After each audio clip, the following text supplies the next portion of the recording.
Welcome back, Whisper Nation. It's episode 85 of the Fantasy Whispers, and we're talking about this week's slate of games and our top 5 fantasy matchups with Austin Sear, Johnny Game Time Hicks, and Big Travy right here on the Fantasy Whispers. Yes, we're back again. Hey, let's pump up the volume.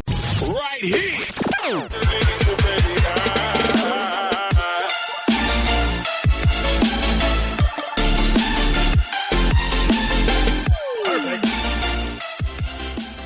What's up, Whisper Nation? It's Friday, October 25th, and you're listening to episode 85 of the Fantasy Whispers with your hosts, Johnny Game Time Hicks, Big Travy, and me, Austin. If you want to follow the show, you can do so on Twitter at TF Whisperers. You can also find us on YouTube and Instagram at The Fantasy Whisperers, and you should definitely visit the website, thefantasywhispers.com. We have articles, latest episodes, and of course, our rankings. And new for 2019, we have our Patreon account. So head on over to patreon.com and search The Fantasy Whispers to check us out. What's happening? We're back at it. What it do? We are back at it. Thank you, Austin, for that lovely intro. As always, Love to read. I thought you came up with it all by made yourself. it up each time. I every thought you single just time. I just do it exactly just the thought same. you did it that way Every time. Yeah. Oh, so Well, that's listen, where the weekly read comes in. When we check our stats on our website and we at least get one reading person on all of our articles, it's Austin. It's Austin. I do it. Yeah. We appreciate that. Yeah. I do Yeah. it twice, but it doesn't count the backwards one. So Yeah. Can you do the alphabet backwards? ZYXWVUTSRQPONMLKJIHGFEDCBA. Dang, dude. He Wow. wasn't even drunk for that one. You know what's insane about that is you can always, no matter how hard you try, because of the song when you're singing it forward, you can always say it backwards. For those people who can say it backwards, you can always do it quicker than you can forwards every time.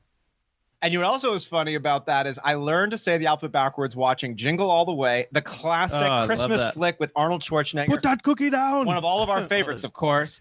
That scene when the cop does the sobriety test and makes him say the alphabet backwards. I saw that when I was like 7 years old. And I was like, I'm not getting trapped in that. Yeah. Learned it backwards right there. Fast forward to age 19. I'm talking to a cop after I'd had a couple to drink. Drinking age is 21. So there was a little bit of a confrontation going on. But Bad boy. we were talking to them. It was in college. It's a wild time. And the cop was talking to me about it. I was like, no. Just ask me to say the alphabet backwards. Ask me to say the alphabet backwards. I've been preparing for this. Yeah, like for your entire years. life. Yeah, for 12 plus years I have. And she's like, we don't actually do that. I was like, ask me to do it. She's like, fine, do it. I did it. And then she's like, okay, but you know what we actually do? We ask you to say the alphabet forwards without the song. Oh, And I was like, no problem. I couldn't get past N. yeah. No, it swear to God. forces you. It A, forces you to do B, it. C, D, E, F, 8. 8. it was so trippy. Hey, speaking of 8, we've got the week 8 previews right here on That's this right. show. This is gonna be fun. I can't believe it. Halfway through the season, if you happen to make it to the championship, which if you're listening to us, you will. But yeah, it's crazy. It's flying All of you. by. It's insane. Yeah, that's right. And like Johnny said, we're trying to get you prepped for that championship. So please get over there and like and subscribe the content. If you're listening on YouTube right now, if you're listening on any of the podcast apps, make sure you're following on those apps and then leave us a review. We would really appreciate that. We know it goes a long way for us, and we know you guys want to help us out, and we want to continue helping you out. Austin's got great stuff coming up on YouTube, so make sure you got subscribed over there. We obviously have our episodes that come out on YouTube. And then, of course, like Johnny said, we're going to get through these week 8 matchups. Really excited about a few key games that have a lot of interesting pieces in there. But before we do that, Austin, we've got some news and notes, right? Brought to you by Fanatic. And now it's time for the news and notes from around the NFL. From Fanatic, as we said, that's FANATIQ. That's where fantasy meets IQ. Fanatic's done some amazing work to their app this offseason, including adding articles, podcast episodes, player stats, and beat writer updates all within their app. So head on over to the App Store on your Apple device and download today.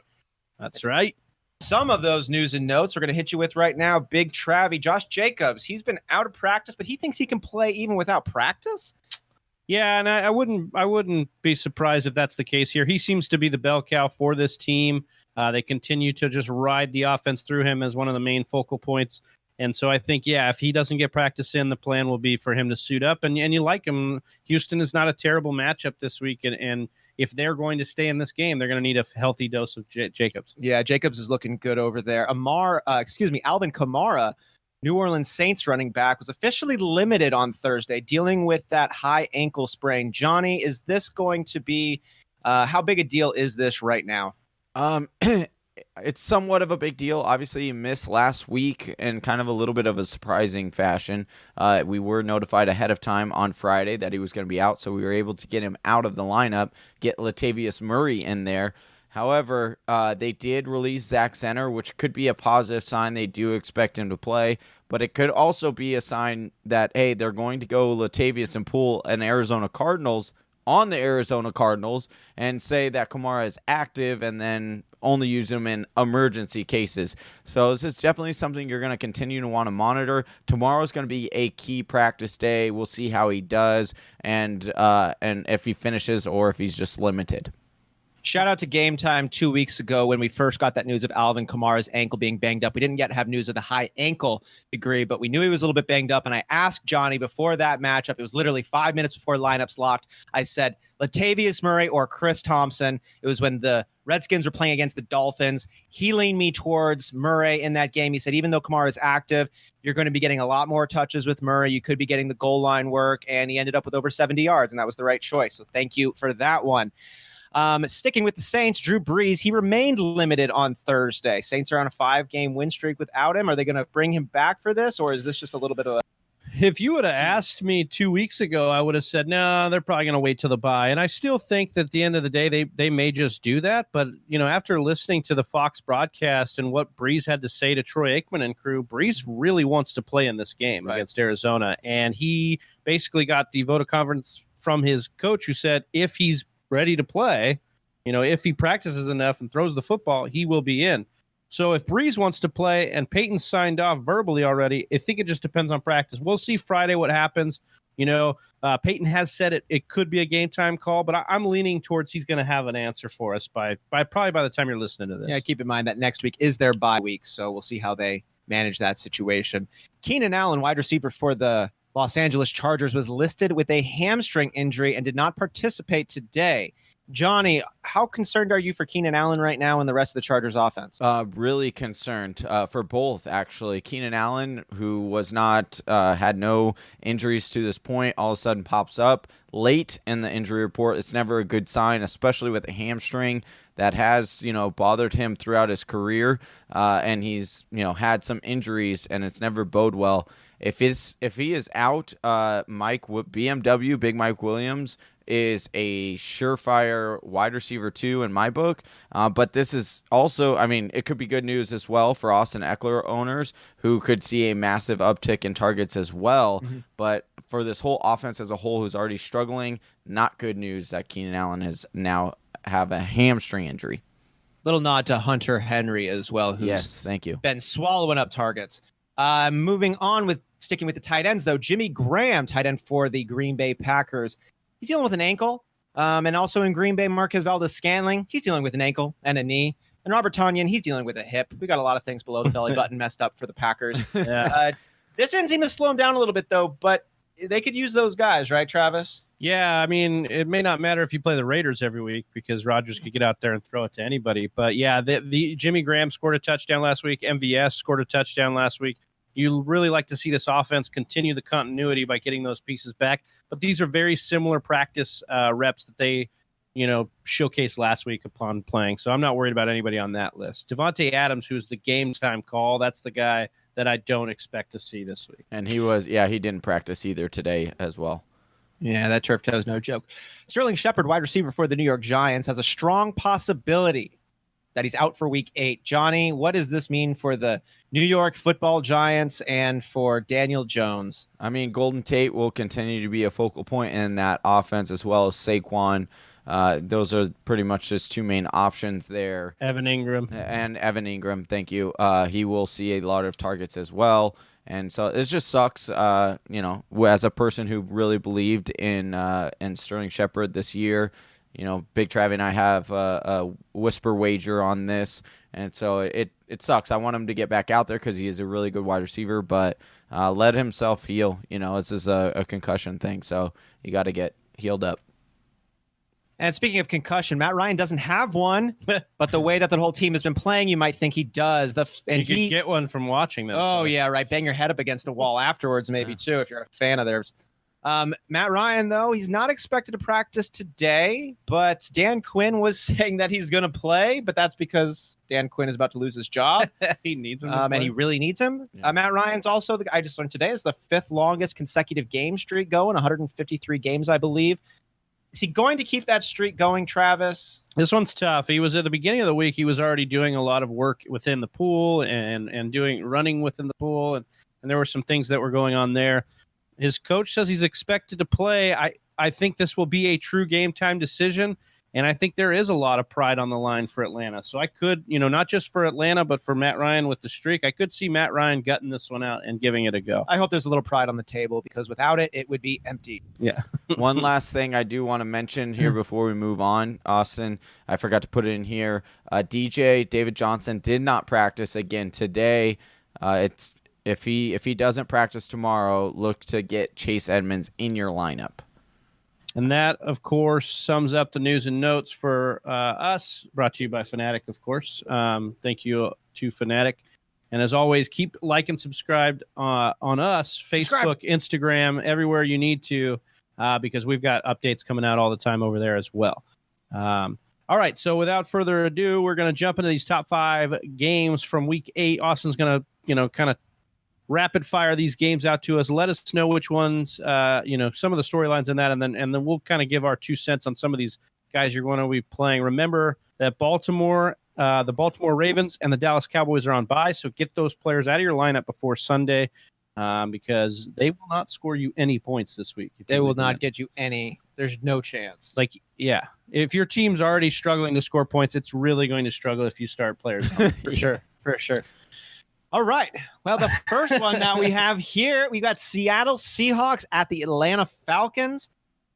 Over-under is 53.5. Seattle's favored by 3.5. That's it. Okay. With this game, to me, Seattle is, we know that they took a beating a little bit against the Baltimore Ravens last week at home. I think Baltimore's a really good team, but the Seattle Seahawks are also a really good team. Russell Wilson is playing at an MVP level, and the Atlanta Falcons are not. So the Atlanta Falcons, lots of playmakers, though, still. Devontae Freeman is still a dude. Julio Jones is still one of the best in the NFL. Matt Ryan can get it done any day of the week. You hope he is healthy, feeling better. So it's still a fun team. Yeah. What do you think about this, Travis? I think to the point of the line here, it's 3.5. I think what we realize is when you kind of laid it out, Atlanta's got talent all over the board, right? They can get it done if they came to play. They just have failed to come to play. The offensive line has been an issue. And you look at Seattle, they haven't been that terrorizing on defense. I want to start with Seattle, though, on offense here, and I want to talk about the wide receivers. For me, I love Lockett here, who's got a 24% market share over the year in Seattle, but I also love DK Metcalf this week with Will Dissly gone now. Metcalf already had 18% target market share here, and the Falcons have allowed the 5th most fantasy points to wide receivers on average with 28 points per game, Johnny. So for me, I'm feeling like fire up these wide receivers, these pass catchers, and Russell Wilson's in a nice bounce back spot after a low game against the Ravens last week. Yeah, I second the wide receivers you're starting. You're also going to start Chris Carson and start him with extreme confidence. You look at what he's done over the last 4 games, 22 carries, 27 carries, 24 carries, and 21 carries. A lot of people are saying Rashad Penny who, because he's been a ghost. Chris Carson over that time over the season has been averaging 4.35 yards per carry, so he's very, very healthy yards per carry. He's also being used in the passing game, and like Travis had said, this secondary and this defense is nothing to be scared about. You won't be seeing any ghosts like Sam Darnold, so fire up every single person you possibly can for the Seattle Seahawks. Moving over to the other side of the ball with Atlanta, we know they have big playmakers. We know those playmakers have been disappointing you most weeks. But are you really going to be benching any of those guys? I mean, from Austin Hooper, Julio Jones, Calvin Ridley, Matt Ryan, if he's in there, Devontae Freeman, are any of these guys, are you not playing them? I think if Schaub were to get the start here, I would look at, benching Ridley if you could, just because we don't know that he can do it. I don't know if you can stomach benching Julio, and Austin Hooper may be the only guy he can consistently get the ball to if we're talking about him as a player and his repertoire. But for me, I personally like what I think Atlanta will do here for Devonta Freeman. Seattle, like I talked about a little bit ago, not the most, punishing defense. And with Matt Ryan either hobbled or not in, I think they're going to want to lean on the run game here. Whether or not they can get that going will be a different story. But I think they're going to want to lean on the run game. And you look at what Seattle's done. They've allowed 108 rushing yards per game, and they've allowed 14 rushing touchdowns on this young season. So there's plenty of work to be had here against Seattle. And I think if Atlanta's smart and they want to keep it close like the line suggests, they're probably going to have to funnel through Devonta Freeman. So I think as a flex play, Devonta Freeman has some appeal this week against Seattle. Especially there with Ito Smith out. Right. Could That's be a getting big part of it, ton too. volume. I'm not saying he's going to do good things with those Right, touches, but he should get a those lot. touches. Right, yeah. Yeah, Johnny, for me, if Matt Schaub is starting, the only two that I'm feeling really really, there's only one, but you're rolling out Julio Jones because it's Julio Jones. But the other person that I'm feeling really, really confident with, and that is Austin Hooper, the number 1 tight end on the season. But not only that, you look at what Seattle's defense, they've been a pretty solid defense this year. However, if you look at their one major weakness, it is to the tight end position. They're giving up the 5th most receptions to the tight end position, 3rd most yards, and 8th most touchdowns.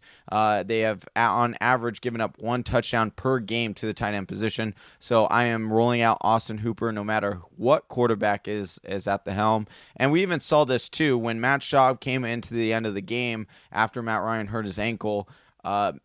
Matt Schaub was going to Austin Hooper and kind of salvage Austin Hooper's day last Sunday. So have full confidence with Austin Hooper no matter who is starting at the quarterback position. Yeah, Hooper's having a great year. Yeah. Next game, Arizona Cardinals at the New Orleans Saints, 47.5 over under with Baltimore favored by 7.5. New Orleans favored by 7.5. I love this matchup. As a Cardinals fan, we've won 3 in a row. We're coming in. Kyler Murray's looked better every week. Chase Edmonds is doing exciting things over there. Friend of the show, Chase Edmonds. But those 3 wins have not come against elite teams.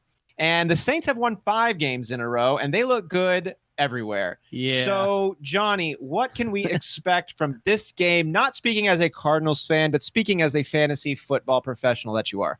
So I think it's going to be interesting here, right? Because you get Patrick Peterson is going to be matched up against Michael Thomas. Now, Michael Thomas has been the 2nd best wide receiver in the NFL. And then in a PPR league, he's number 1, I believe. And so you're thinking automatically you're starting him no matter what, right? Well, I would temper your expectations. You might be a little bit disappointed based on what he has been doing so far this year and what he's been doing for your fantasy team. Patrick Peterson is still one of the most elite cornerbacks in the league. He is shadowing in this defense, so he will be following around Michael Thomas. And last weekend, he had 49 cover snaps, right? In those 49, he had he only was targeted 4 times. For 3, and he gave up 3 catches for only 39 yards. Now, I understand it was the New York Giants. They don't have a really big elite wide receiver like Michael Thomas, but if it's Teddy Bridgewater, I don't know if he's going to necessarily. He's going to feed Michael Thomas, but I don't know if they're going to be the quality of targets that you're going to necessarily want. And all it takes is a couple of bad throws Patrick Peterson's way before he won't do it again. So make sure you temper your expectations if you have Michael Thomas. But I, like you, am very excited about this matchup because Kyler Murray has a chance to go up against a really good defense, and we'll see what he really can do. And although this defense is very, very stingent, and I know we'll get into this in just a second. Travis wants to talk about Larry Fitzgerald, but this will be interesting. I think the big thing here will be if Christian Kirk actually does play. He was really close last week. They're saying that he has a very good chance to play this week, and if he does, then I certainly think that bodes well for Kyler Murray and this entire offense. Yeah, I think if Kirk's able to go, you upgrade a little bit of what Murray's got going on. I just don't want to trust anybody really here on offense for the Cardinals for the most part against that New Orleans Saints defense. I mean, New Orleans is favored by almost 8 points here at home. This is a really tough spot for Arizona, who are coming off 3 great wins. I feel you there. To dog shit teams. Yeah, but like this is the thing is like those are not the New Orleans Saints, who have had their backup quarterback go 5-0 because of how dominant that defense is. We've talked about Marshawn Lattimore before on the show here. I would not be starting Larry Fitzgerald against Marshawn Lattimore. He's only got 1 finish inside the top 12. That's Larry, and he hasn't eclipsed 100 yards since week 2. I don't see him getting 100 yards in this game against Marshawn, who over the last 4 weeks has given up less than 200 yards total. So I just look at Marshawn Lattimore and I'm fading there. On the other side of the ball, Johnny, you talked about Michael Thomas and tempering expectations. Yeah, I'll give you Patrick Peterson still elite, but I don't think the Saints are going to lean heavy on MT here because they know what Arizona's been giving up to the run. And you look at what Latavius just did last week, 27 rushing attempts last week against a really good Bears defense, 119 yards, 2 rushing touchdowns. Plus, he was active in the passing game with 6 targets and 5 catches on 31 yards. Good catches, too. They were, tough. Yeah, I just think that Latavius Murray was one of the guys we thought he was at the beginning of the season, a very sure handcuff for that backfield. And, we thought he could have some standalone value. He actually, didn't, but he's looking really good in the wake of AK's injury. And I think you could fire him up with confidence this week against Arizona. I plan on it. I hope that it works out. Yeah. Moving on now to the Oakland Raiders at the Houston Texans, over under 51.5, with Houston favored by 6.5. Taking a look at the Oakland Raiders side of the ball first.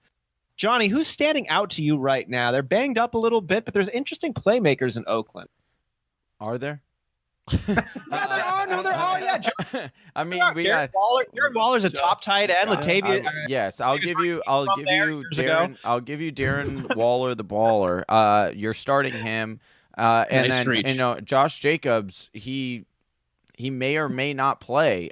He did get a injection, one of the numbing kind that many people talk about when it comes to football players, and we won't get into the politics of that, but he did receive one of those last week to get him back in the game. So it will be interesting to see if he actually gives this one a go.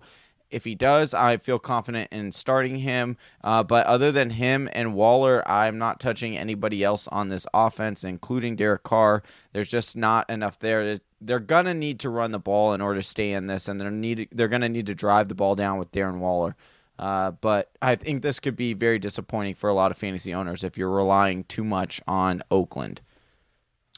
Yeah, but give me Darren Waller. I mean, just obviously this is a kind of a no-brainer, but I just want to speak to what's happening with Darren Waller and how special he is here. 29% target market share this year. That's through 8 games.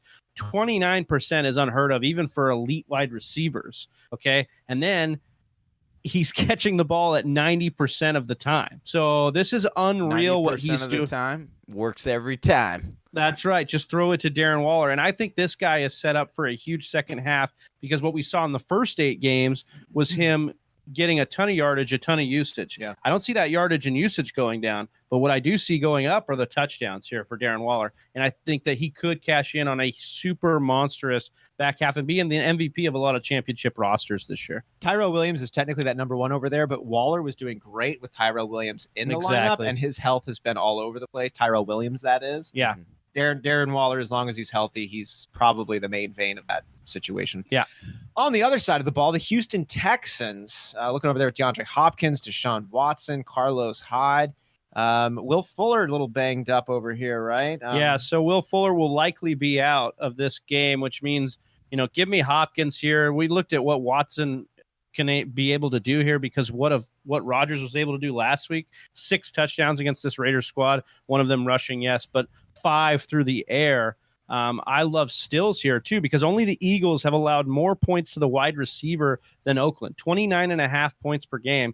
So nearly 15 points wide receiver 1 and 2 in a game, and they've given up 10 wide receiver touchdowns in fantasy this year. So I really like what the wide receivers could bring to the table here. And Houston's going to be hungry to have a good offensive performance. They had Indy kind of embarrass them a little bit last year on offense, so I could see them scheming something up. And Oakland looks like to be the perfect opponent to do that too. And to piggyback off of you, Travis, I love all of the pass catchers in this game as well. I mean, obviously the quarterback that's going to be throwing them the ball. But if you look at Pro Football Focus and their quarterback matchups, you've got DeAndre Hopkins has the third best matchup against a corner, according to their system, their grading system. Kenny Stills, fire him up. He's got the second best matchup according to Pro Football Focus. Cornerback matchup, and then even Kiki Cutie, he is as the 8th best cornerback matchup. So all those guys have great matchups, and that in essence, because this Raiders defense is giving up on average 121.8 passer rating, you're firing up Deshaun Watson as well. This should be a monster game. Please, DeAndre Hopkins, get me a monster game. Green Bay Packers are going to be playing at the Kansas City Chiefs. Over-unders 48. Green Bay is favored by 3.5. Love to see that. Johnny, the Packers were down some wide receivers, and Aaron Rodgers had maybe his best game he's ever had last week. Did they figure it out? Where are they at right now? What does this mean? What can we expect from the Pack? So I unfortunately am feeling like this might be a little bit of an Aaron Rodgers letdown for fantasy owners who, yes, what he did last weekend and what he's done over the last couple weekends have been great. He is looking like he's getting back to his old self. However, they are facing the Kansas City Chiefs, who should be without Pat Mahomes. Now, if you look at what what the Kansas City Chiefs are doing, they are giving up on average 3.2 rushing yards after contact per attempt. That is 5th worst in the league. And to me, that signifies that they might actually get back to the running game on this and just feed the ball to Aaron Jones and Jamal Williams, and I think that they'll lean on that a little bit more, control the clock, kind of like we saw in the beginning of the season. And so I think that people who are expecting to get, another 3-touchdown day by Aaron Rodgers, I think are going to be significantly, well, Aaron Rodgers had more than 3 touchdowns last weekend, but I think that people who are expecting Aaron Rodgers to return to his, elite status are going to be heavily disappointed this week. I think this is going to be a run-heavy team. They are also favored in this game, so I think that game script is going to go against him. Yeah, I don't know if I agree with you 100% here, Johnny. I hope you don't, mister. Mister, call me a homer here, but I really think that this will be another nice game for Aaron Rodgers. Look, I was on the show. Shout out to Summy from the Draft Room podcast. Was on his show last week, his matchup, and I said, look, I think that Rodgers is a concern for the entire year. He's not going to be the guy that's your top 5 guy week in and week out. I just think the Packers are built for other things this year. They can win in so many different ways, relying on the run game, as Johnny said, relying on the defense as we've seen because they've been so dominant. But let's not lie about what Kansas City's done this year against good quarterbacks. Against Lamar Jackson in week 3, they gave up the QB 10 total. Against Stafford in week 4, they gave up QB 7 finish. And just 2 weeks ago against Deshaun Watson, they gave up the QB 1 overall finish that week. I think this being tied for the second highest over-under per Vegas, this is on prime time. If you don't think that Rodgers wants to go out and continue to show the league that he loves his coach, that he's out there to ball, that they're going to get big wins, I think that's what he's going to do. And what I saw last week, when you look at Aaron Rodgers mic'd up, when he got 1 touchdown, he went over to Matt LaFleur and said, I want 5. And Matt LaFleur said, I want 6. And so now they're competing about how many touchdowns they can get Aaron Rodgers. That's a scary thing for the rest of the league. And I just think that Aaron Rodgers is primed for a big game. Here's the difference, though, that I will counter you with. Those teams that you were talking about, Deshaun Watson, Pat Mahomes was the quarterback. They needed to throw and keep scoring pace. Pat Mahomes isn't playing this game. I know that there are reports that he possibly could. He's not playing this game. Let's be real. It's going to be Matt Moore. Matt Moore is garbage. He's trash. He's not going to be good. They're not going to need to score. Are you telling me right now, if Patrick Mahomes play linebacker, Yeah. does Patrick Mahomes play in the secondary? Are you telling me right now that Patrick Mahomes is his throwing the ball makes the defense? I just want to go back to the. I just want to go back to the point of this line. It's nearly a 50-point over/under 48, with Green Bay only favored by 3.5 in this game. So without Mahomes, they're still only favored by just over a field goal. I think that this is going to be closer. I think it's going to be more competitive than you think. And I think Rodgers is primed against a Swiss cheese secondary to do what he wants to do. I'm gonna bet the over the under? spread. I will bet money line that Green Bay Packers will win this game, and it won't be they're close. definitely And gonna it won't be close. Well, I like to hear that. Go Pack, go. Go Pack, go. But let's talk about the Chiefs side of the ball, Johnny. Like, I really want to get into what can you do. Obviously, we're presuming that Matt Moore's starting here. What do you got going on the slate for the Chiefs side? Temper all your expectation. Listen, if you can get them out of your lineup, which you most likely can, because you have Damian Williams, they're probably going to rely on the run a little bit more. But you haven't been really able to start him to this point. They've got a three-headed back, back there for the first time in Andy Reid's career. With Shady, and then you also had the other Williams back there. So I can honestly see them leaning on that. Listen, I think Travis Kelce is okay here because Matt Moore can get the ball to Travis Kelce. I would temper your expectations for Tyreek Hill. Listen, last week he had one play that made up his whole fantasy day, and that very well could happen again this weekend. But I think with what, you're looking at a Green Bay Packers defense that's actually very, very good, and I think they're looking to shut them down. And so I think to your point, Tyreek Hill is like the Tyreek Hill from a couple years ago, right? Where he was with Alex Smith, where he could be a dominant player that week, but he's not going to be like he was with Mahomes, where week in and week out, 25+% of the market share. I actually do like Shady though here. Green Bay is still top 5 in points allowed to opposing running backs. I think if they're going to stay in this game at home, a close line that they've got there, they're going to have to run the football. And Green Bay giving up 128 rushing yards per game. I think Shady is the one player, you're sitting there between flex and RB2 and going, yeah, okay, what the heck? I think we can go with that. I will say that after Matt Moore connected with Tyreek Hill at one point later in the game, he wasn't connecting with them early on, but as soon as he hit him with one, he started going to him a few more times, and then that led to that 50-plus yard touchdown. There's no way in hell you're ever benching Tyreek Hill, no matter who the rest is. You have to. It's a guy that expectations on it for sure. Sure, but he's, as you said, he's that one big play away. But Sammy Watkins, I'm benching. I'm not playing Sammy Watkins in this game. Yeah, for sure. New England Patriots are playing the Cleveland Browns. It's a 45.5-point over/under with New England favored by 13. This is an interesting one, of course. The New England Patriots are shutting everyone down and haven't lost a game yet. And the Cleveland Browns have shut themselves down every game and are looking like their team name. So what are we expecting from this side, Travis? What? This was a tough one for me to let you guys put in this show because I really just think we should talk about New England and that's it. And I'll just tell you why. Wow. Look, the Pats are going to Browns fans, right? The dog pound is coming after you, dude. Look, I just watched football this year. Hey, WhisperNation. Have you watched at Big Travy SoCal? Go ahead and at him. Go ahead and at him. Because Cleveland's line looks like wet toilet paper, and the Patriots may have the best defensive line we've seen in a long time.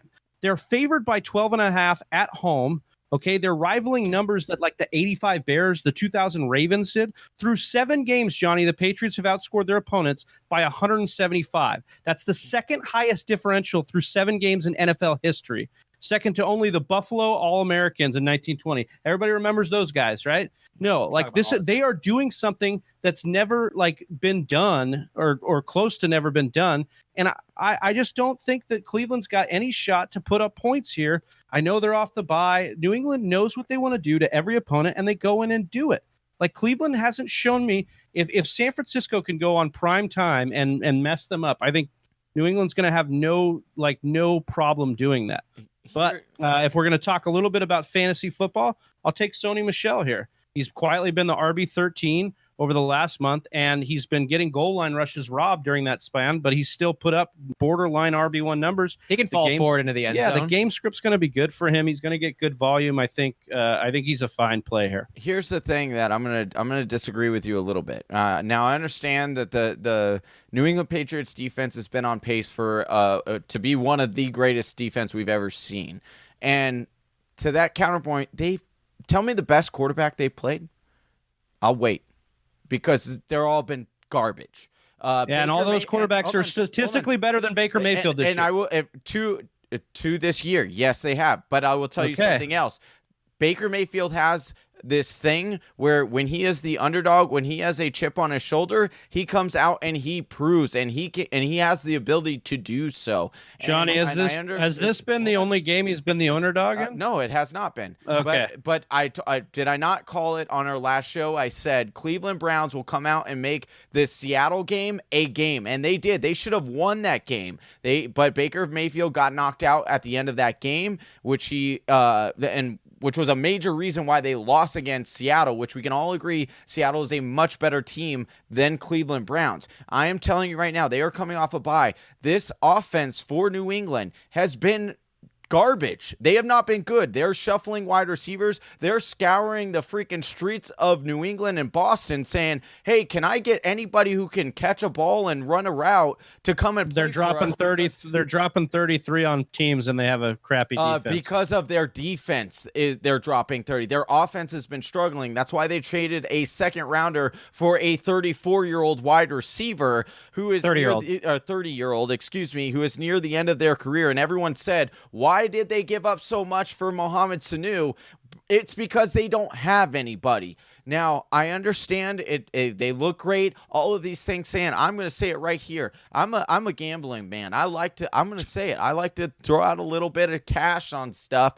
And I'm telling you, this negative 13 point is absurd. I will be taking the points, and I will be laughing all the way to the bank, because Cleveland will cover this. Heck, I'm going to pick them to even upset. I'm going to say they're going to win this, just like Jarvis Landry came out and said today that he guarantees a win over the 7-0 Patriots. I'm going to double down on what he's saying. I'm going to say this is going to come true. Baker's going to come out. He's going to have a decent game. I don't think he's going to have a great game, but this is why they're going to beat New England, because Nick Chubb has been a huge difference, and I think they're going to get back to this running game. That's how you get this offense or this defense off. They've never really been punched in the mouth. They've never really faced a really good offense, and the Cleveland is not a good offense. They haven't been to this point, but they have the pieces. They have the pieces too. They have OBJ. They have Chubb. He's shown it in every game that he's been tested. He cannot call the right plays. He continues to make bonehead decisions. He won't relinquish play calling to Todd Monken like he should. And I'm sitting here telling you, what did the Browns do to you? No, I'm just. Are we looking at the stats? No, Johnny wants to sit over there, who's a Sooners fan, who has been over there gushing about Baker all year long and wants to have Baker on a pedestal. He sucks, Johnny. No. He sucks. He's been really bad. For as dominant, it's not good for him. That offensive line is not good for him, and New England hasn't even allowed anybody to do anything. For as good as this dominant Patriots defense has been, they have had run. They have given up in the running game.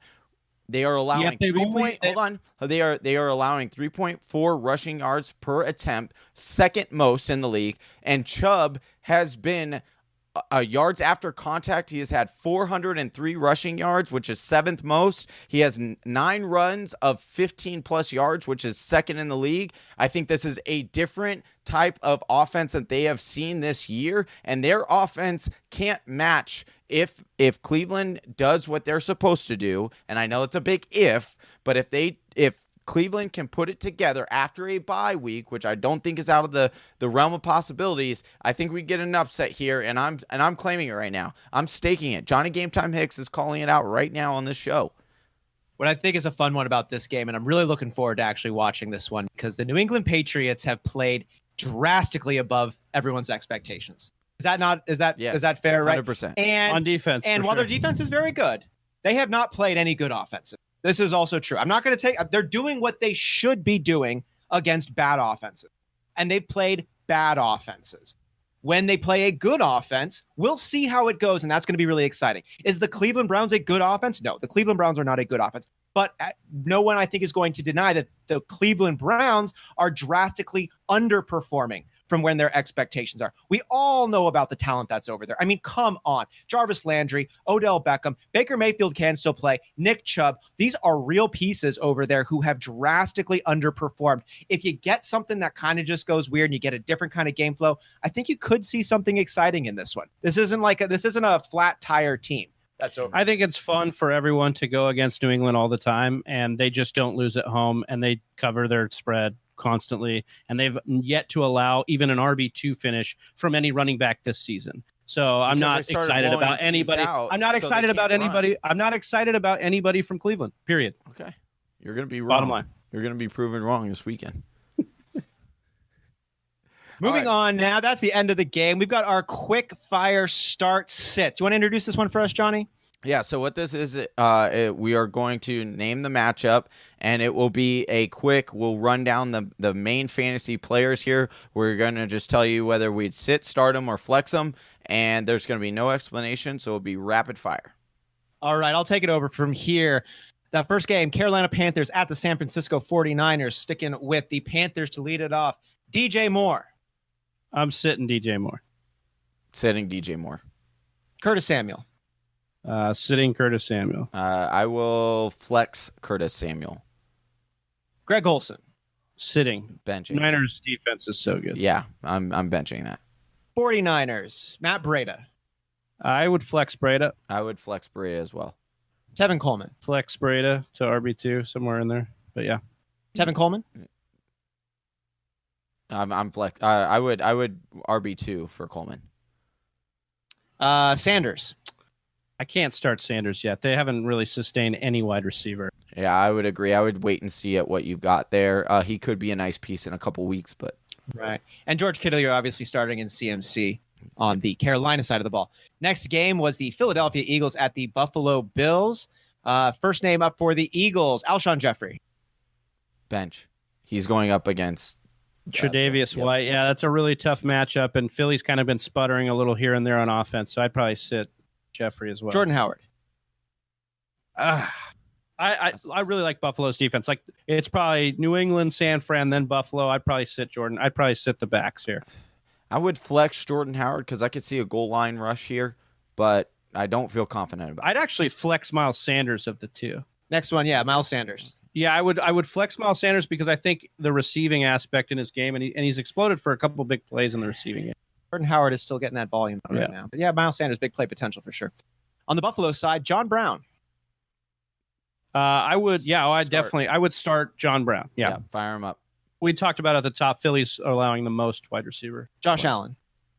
I think he's a good, streamable quarterback this week. Yeah. Yep. Devin Singletary. I'm going to bench Devin Singletary. I'm going to wait for the until rest of the season. I'm going to wait and see if he ever gets some increased work. Yeah, benching him. All right, moving on to the Jets at Jacksonville. It's a 41-point over-under. Jacksonville's favored by 6.5. Starting with the Jets, Robbie Anderson. Call me crazy, but I would start I'd flex Robbie Anderson. I think this is a big game for him. I think they're going to try to trade him after this game, so they're going to feature him. So wait, really quick, Johnny, should I be playing Robbie Anderson over Alshon Jeffrey this week? Yes. That's wild. No. Yes. Yes. 100%. Jacksonville's been susceptible in the second. They just lost Jalen Ramsey. Yeah. Mm-hmm. They're not. Jamison Crowder. I like Crowder. I think he's a flex here. Yeah, he'll get targets. He's been getting good volume. Chris Herndon. Herndon's kind of borderline hurt, right? Yeah. So he might not play. If he does play, I think he's, you could do a lot worse at tight end. Sam Big Arm Darnold. Start him. I would start Darnold or stream him. Yeah. All right, Le'Veon Bell, no duh.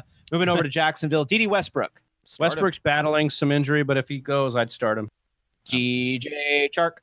Yep, start him. The gardener himself. And start him. Mr. Minshew. Yeah, you could probably stream him. Jets have been up and down on defense, but when they're good, they're pretty good. So Leonard Fournette, you're firing him up for sure. Under the radar plays or fades this week. Johnny, anybody coming to mind? Who's you got on your list here for the radar plays or fades this week? So a couple one, Golden Tate. I'm definitely starting him.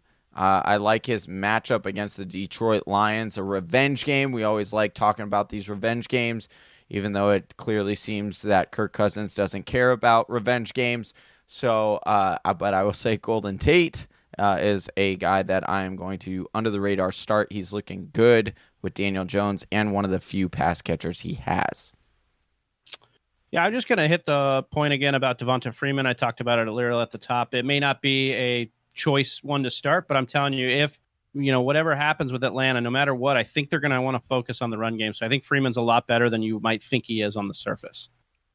And then a fade for me. Sorry, Austin, to cut you off. I'm just excited to tell you guys this one because I'm pretty pumped about it.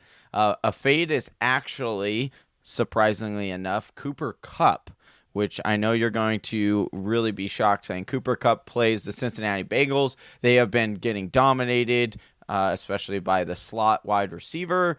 However, if you look at what it's a Brandon Cooks game, it's either a Brandon Cook, and I would actually argue Robert Woods, and I will tell you why in just a second. So if you look at what Cincinnati's defense has done over over this season, they have done very well on the opposing team's number one pass catcher, Tyler Lockett, 1 for 41 and a touchdown. George Kittle, 3 for 54.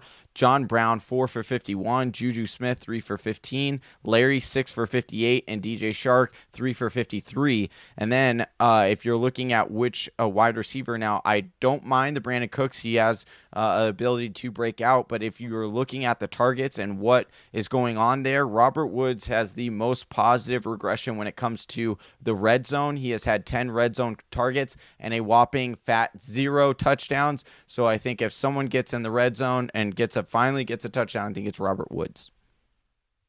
Yeah, I can see that. I like that point. I think the reason the Bengals have been so good against wide receivers is teams just jump out on the run against them and they don't need to pass. Like, they dominate them on the ground. And so I think that could easily be the case again here this week. One of the fades under the radar, and that's because he's usually ranked so high and it's going to be really hard for you to bench him, but I'm doubling down on the Patriots thing. I would not be jacked to be putting Nick Chubb in my lineup. Bottom line. I do not think that I am done doubting what Belichick does, and he takes out your best player every time. And right now, that has been Cleveland's best player, and I'm not. Are we allowed to show us on the doll? Hey, can we show us on the doll where the Browns touched you? Yeah. Hey, can we? Are we allowed? Has to anything I said not been true? I don't get it. Or can we only whisper wager on fantasy propositions?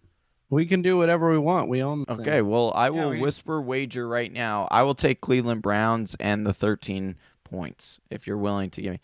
I will even down it to 10. I will get you. I'll take 10. All right, so I get Cleveland and 10. You have the shitty New England. I apologize for those comments there, but yeah, okay. I do like that fade though on Nick Chubb. If there's a time for him to have a down week. It's against the best defense. Start him. Fire him up. Let's go. The running game. You're fucking starting him. Of course you're starting him. I have Nick Chubb. No, starting bench him. Fade him. Sony Michel sucks at running back. He just falls in the end zone. He sucks at running. I mean, he's been an RB1 in that positive game script. What's his yards per carry? I don't know. Not good, probably, but Cleveland actually has a good between run him and the D. end zone. Cleveland does have a good run D. How did that run D do against San Fran a couple weeks ago? Hey, San Francisco's a different kind of offense. They can move literally. the ball. They can move the ball on the football. Weird. God. Oh my goodness. Like you'll see. That's the number one rushing offense in the league, and you're going to try to compare New England to them. What has New England done more than anybody over the last decade? Run the football. Dude. Unreal. Who do you? Hey, Whisper Nation, let us know in the comments below. Please. What do you think? Are you on Big Travy's side? Or are you on Johnny Game Time Hicks' side? Let us know in the comments below. And as always, please like and subscribe to the podcast and like and subscribe to this show. Hit the little bell icon so you get notifications anytime that we go and release a new video. Look out for Austin Sears 2-minute drill. That's going to be coming out. That's hot fire right there. Until next time, Whisper Nation, that's Big Travy. That's Austin Sear. And I'm Johnny Game Time Hicks. And we're out of here. Peace. Baker Mayfield has a trash offensive line. Thank you for listening to the Fantasy Whisperers podcast. You can hear more from John and Travis on Google Play, SoundCloud, and iTunes. You can also follow us on Instagram, Facebook, and Twitter at TF Whisperers.